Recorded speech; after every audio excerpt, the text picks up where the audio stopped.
बिस्मिल्लाहिर्रहमानिर्रहीम। व्यूवर्स, आप देख रहे हैं हमारा YouTube channel M2M Urdu. Programme है जमहूर की आवाज़। साइफर केस तेज़ी के साथ अब जो है वो अपने अंजाम की तरफ बढ़ रहा है और अब तो जो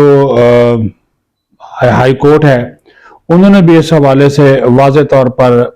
ये दे दिया है फैसला कि 4 हफ्ते के अंदर अंदर इसको मुकम्मल किया जाए। इसका जो ट्रायल है वो 4 हफ्ते यानी कि तकरीबन कोई 1 महीने में उन्होंने कहा कि इसको मुकम्मल किया जाए और महफूज शुदा फैसला था जो कि सुना दिया गया। अब जो इसके अंदर गवाहान थे उनके बयानात रिकॉर्ड होना जो है वो शुरू हो गए हैं और उन बयानात की रोशनी में ही जो है वो फैसला होगा कि जो इनको सजाएं दी जाएं और जिम्मेदारान है और काफ़ी चीज़ें खुलकर सामने आ रही हैं। जो पहले गवाह थे वो थे वजारत खारजा के एक ऑफिसर थे जिनका ताल्लुक साइफर सेक्शन से है और उन्होंने अपना जो बयान है वो रिकॉर्ड करवा दिया है और उन्होंने ये कहा कि जो साइफर अदालत के सामने इस वक्त मौजूद है वो असल साइफर नहीं है बल्कि इसकी जो है वो कॉपी है। फिर उन्होंने कहा कि जिस सेक्शन से ये साइफर मसूल हुआ इसका वो नाम नहीं बता सकते और ये इस वजह से कि उन्होंने कहा कि मेरी ये जिम्मेदारी है कि खुफिया क़वायद ज़वाबित के मुताबिक उन चीज़ों को जो है वो या जो अफशा है वो ना किया जाए और उसको राजदारी में रखा जाए। उसने कहा कि मेरा ये काम था कि मैं टेलीग्राम को साफ लफ्ज़ों में तहरीर करूं, जो कि मैंने कर दिया, यानी कि उसको जो डी कोड होता है वो कर दिया गया। और अदालत में उन्होंने कहा जो मौजूद साइफर है वो कॉपी की सूरत में है और वो असल नहीं है। उन्होंने कहा कि ये गलत है कि मैं स्टॉक गवाह हूँ, इसलिए मार्स कोड मशीन का नहीं बता रहा। जैसे ही साइफर आया तो उसको रजिस्टर्ड करने के बाद मैंने साइफर सिक्योरिटी ऑफिसर उस वक़्त के जो थे इमरान साजिद उनके मैंने हवाले कर दिया। 8 मार्च को मेल में वाशिंगटन से साइफर टेलीग्राम पर मौसूल होता है और महकमा खारजा के साइफर असिस्टेंट कैप्टन नोमान जो है उन्होंने साइफर जो है वो जब उनको मौसूल हुआ तो इस पर जो नंबर था वो लगाया 0678, ये नंबर लगाया और उन्होंने कहा कि ये बात दुरुस्त है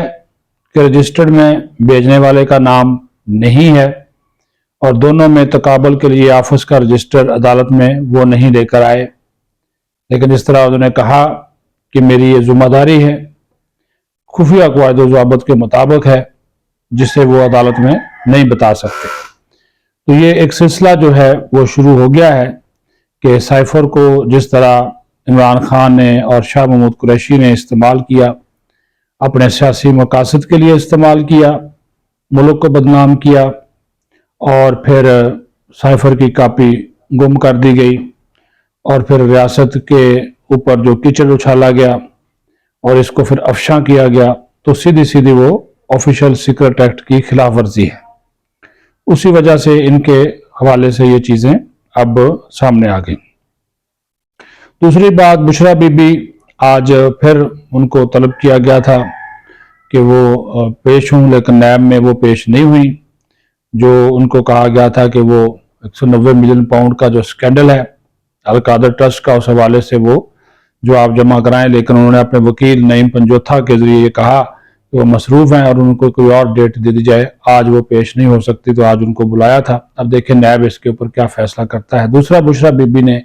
इमरान खान से तन्हाई में मिलने की दरख्वास्त की है और कहा कि जब भी वो उनसे मिलती हैं तो जेल का जो अमला है वो उनके आसपास होता है, तो वो घर की बातें नहीं कर सकती। अब वो तन्हाई में मिलना क्यों चाहती हैं आप भी जानते हैं, शायद वो खान साहब का जी लबाना चाह रही हैं या कोई ज़ाहिर है कोई उनको ऐसी बातें करना चाह रही हैं जो कि वो अमले के सामने नहीं कर सकती, क्योंकि आजकल علیمہ بی بی اور ان کے درمیان پھٹا شٹا بھی چل رہا ہے نا، تحریک انصاف کی سربراہی اور جائیداد کی تقسیم کے حوالے سے، تو وہ بھی معاملات چل رہے ہیں۔ تو وہ انہوں نے کہا کہ وہ تنہائی میں ملنا چاہتی ہیں، اور پھر ساتھ ہی اسلام آباد ہائی کورٹ کے جو چیف جسٹس ہیں میاں جو عامر فاروق صاحب، ان کے اوپر جسٹس عامر فاروق صاحب، ان کے اوپر انہوں نے عدم اعتماد کر دیا، اور انہوں نے کہا جی میرا کوئی بھی کیس ان کی عدالت میں نہ لگایا جائے، مجھے ان پہ اوپر اعتماد نہیں ہے، کیونکہ جب بھی میرے کیس ان کے پاس لگتا ہے انہوں نے مجھے ریلیف نہیں دیا، یہ ایک ہی قسم کے فیصلے کرتے ہیں، تو لہٰذا مجھے جو ہے وہ میرا جو کیس ہے وہ کسی اور جگہ پہ لگایا جائے، یہاں پہ ان کے سامنے جو ہے وہ میرا کیس نہ لگایا جائے۔ تو یہ ان کی طرف سے ایک نئی وہ کر دی گئی ہے، کیا کہتے ہیں، ڈیمانڈ کر دی گئی ہے کہ میرا کیس جو ہے کسی اور جگہ پہ لگایا جائے۔ تو یہ 2-3 خبریں تھیں، میں نے کہا کہ آپ کے ساتھ ان کو شیئر کر لیں۔ اپنا خیال رکھیں۔ پاکستان زندہ باد۔